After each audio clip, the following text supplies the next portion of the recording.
Да, поведете.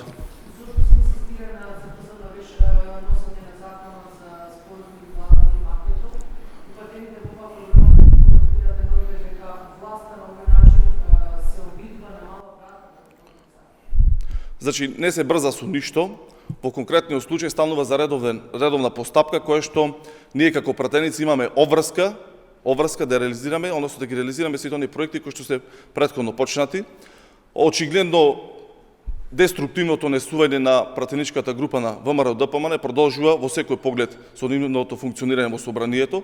Тоа го покажа и со самиот факт што претходно на ребалансот, а сега и на буџетот, имаше сериозни ситуации во кои што ВМРО-ДПМН ги доведе граѓаните да биде ставена нивната еднина. Гледате дека во секој поглед, без разлика за и каков да е закон, тие одат на варијанта да го блокираат. Го блокираат закон за внатрешни работи со над 500 амандмани, ги блокираат сите оние реформски закони кои што се во правец на подобрување на животот и стандардот на граѓаните.